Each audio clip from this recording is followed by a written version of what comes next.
Hi everyone, welcome to Homeschool for Real. Today we're just looking over a maths curriculum called C.L.E. C.L.E. stands for Christian Light Education. Today we'll be talking with a homeschooling mum who's a Christian lady, married, and she's in her 14th year of homeschooling. She has 8 children aged from 18 to 2, and she'll be explaining to us how this curriculum works and why it works well for her family. First, I'll just tell you a little bit about the program structure. It's a US program. There's 10 workbooks to a year level, and there are answer books that match each of the workbooks. There's also a teacher's manual, and it's self-instructional and promotes independent learning. Now we'll have a look into the books. Okay, so let's have a look now into the C.L.E. maths curriculum.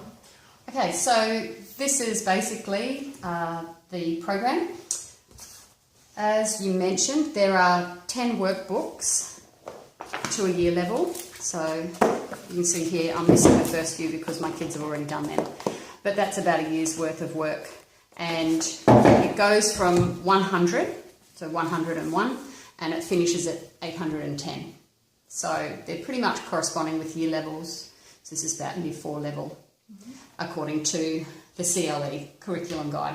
So does it end at 800? 810. 810. Yeah, although because when we're new to this, I haven't taken a child all the way through. Yeah. I'm not sure what happens then. Like I know with ACE, it goes up to about year 8, but so I know with ACE they've got like from year 1 to year 8 worth of years of program, but they kind of extend the time to the end of year 9 for you to do the whole thing. Oh, yeah. So I don't know if that's the same with C.L.E. Yeah. So maybe you've got until the end of year 9 to finish up to 810 because maybe you're not going to get through all of that in a year. Yeah. I'm yet to learn that.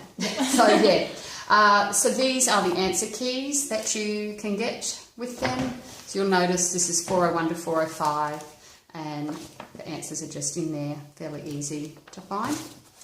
And then it comes with an instruction manual, and I have to admit, I actually don't have the instruction manual. This is the language arts teacher's guide, and the maths is just like this. So I don't find that it's essential to have. I bought them, looked at them and thought, oh yeah, that's pretty doable. Yeah. So I didn't actually use the teacher's guide. But there are maybe some extra things in there that people might find helpful. But for me, I didn't worry about it. You can also get these charts, which I really like, these reference charts. And they basically give a summary of things that the kids have learned. Say, for example, here between grades 2 and 6, you can see their multiplication fact table. And then they've got other things over there, some things about geometry that they've learned. And that's really handy for them to just be able to look over. And you've got there the grade 5 to 8 chart, and then grades 7 and 8. So that's another thing that you can get. So I'll just take you through a look through one of the books. I think this was the one I wanted to show you. Actually, I had one with some tabs. No, I've lost it. Doesn't matter. So you'll see, the thing I like about this is you can see all the lessons there. You can see what they're doing in each lesson. It's got some notes here to explain how to use the book. And each book also has a little bit of information about a particular place. So in this book, it's Meet the Aussies. So every lesson starts with the introduction of a new concept. So they're learning something new at the beginning of every lesson. So as a mum, I can see, yep, this is what they're learning here. I can go through that with them, make sure they understand it, and then they have a few practices. It's not a lot, but there's just a few practices there for them. And then it delves into revision. So you have a We Remember section. That is looking over things that they've done in the past. It may be the last workbook. It may have been 2 workbooks ago. I'm not exactly sure, but it's just revision of what they think needs to come up at certain times. Skill builders, that's pretty self-explanatory. And then they have here story problems. The story problems will match up with the place that they've actually just read about at the beginning of the workbook. You can see here it's talking about Australia. Captain Arthur Phillip was appointed blah, blah, blah in Australia. So there's some story problems they include. And then there's some mental math as well that your children can do.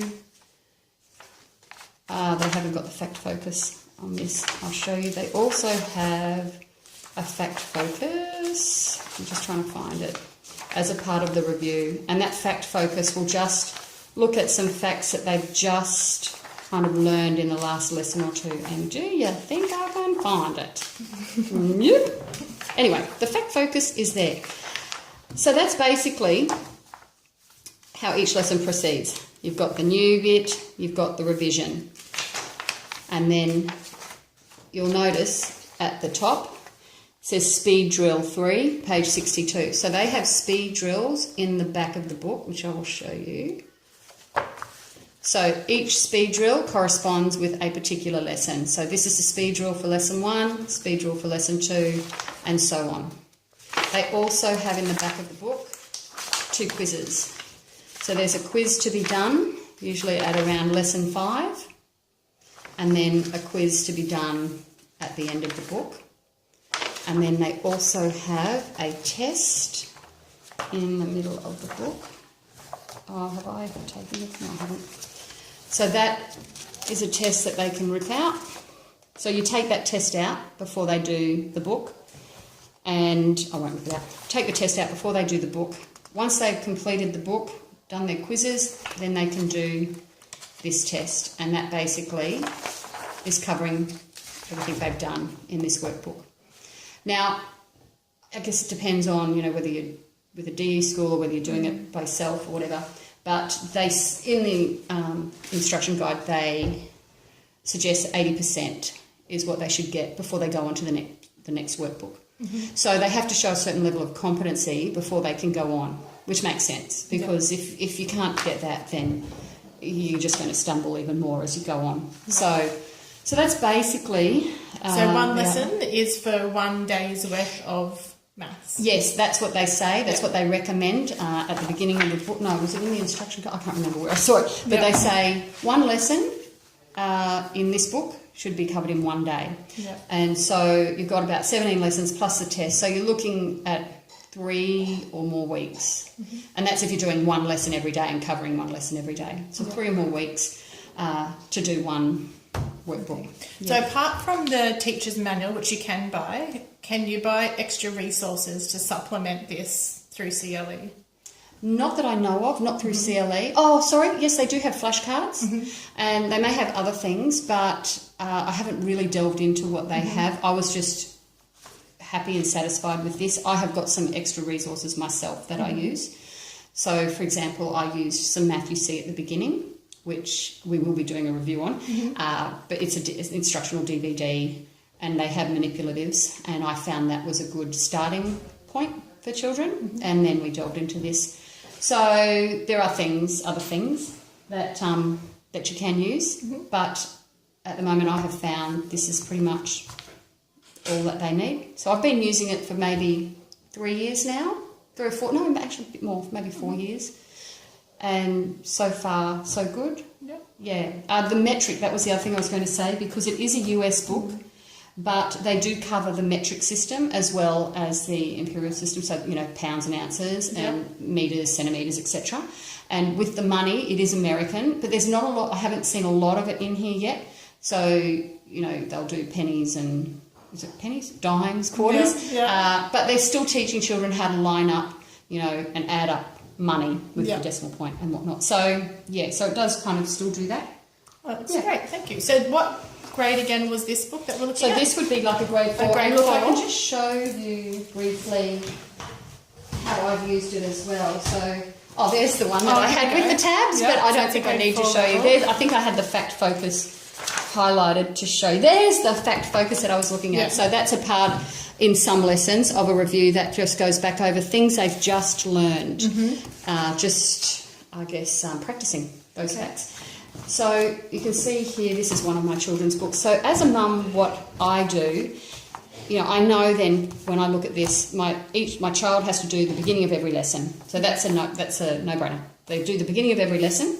But then for me, I'm able to look at the revision section and I might say, well, you know what, we have done that so many times and, I know that she's competent. I don't think I really need to do that right now, and I'll circle maybe particular things that I want her or him to do. And it just depends on how they're going, what they need really to keep working on. So if I notice something, because I'm marking their work, I know that, you can get children to start marking their own work, but my 10-year-old and 8-year-old are using these, so I still like to mark their work. Yeah. And so I can see where they're at and how they're going. And the quizzes would notify you anyway if there was a struggle before they got to the test? Yes, exactly. Yeah. Just trying to think. Yeah, that's about it really. You can see where I circle things and then when they're done, just cross them off. If they get something wrong, I may just want to see where I circle something so they can do it again, like that. Mm-hmm. So I'll just circle that so I can go back and do that again. Yep. Yeah, so that's pretty much it. So the things that I like about the C.L.E. maths is that there's very little, if no, planning or preparation required. And as a mum of 8 children, I really don't have the time or the desire actually to spend, copious hours getting ready. So that's really good. It's all done for me. Basically, the kids can just open the book and they're into it. I like that there's regular testing, so I can make sure that they are competent before we move on. So that's another good thing. One of the things that I love about C.L.E. is it's easy for me to follow. So I can look at that book, I can open it up and I can see, right, there's the lesson, there's the beginning of the lesson, that's the concept that they're going to learn. Very easy for me to find that, and then I can see the review is right there, and then the speed drills are in the back. So it's just a very easy to follow workbook. The other thing, of course, having a large family, I need my kids to be as independent as they can, so it encourages the children to be independent learners. And so far I've found that the maths is progressing well. It's not going too fast for them, it's not too slow. They seem to be able to just cope with what they're being given. They're not getting really stuck on anything, so it's progressing very well. I like that it gives the children a sense of achievement as well, because it's not overwhelming to them. They can see what needs to be done. They get through a book and it's like, oh, we've done one, there we go, mark it off. There's only 10 to do in a year, so it's not a huge amount, like this mountain that they see before them, and they can feel like they've accomplished something when they get through a book. And I have to say, actually, because I know there's the things that we look at, with what struggles do I have with it, and I can't find any at the moment. So I have to say, yeah, it's great. Yeah, really like it. Oh, that's good. Okay, so where to get your C.L.E. curriculum from? There are some Queensland DE schools and some suppliers. The cost is around $5 to $6 per workbook. Thank you for listening to our clip, and subscribe to homeschoolforreal.com for some more information on homeschooling, and happy homeschooling!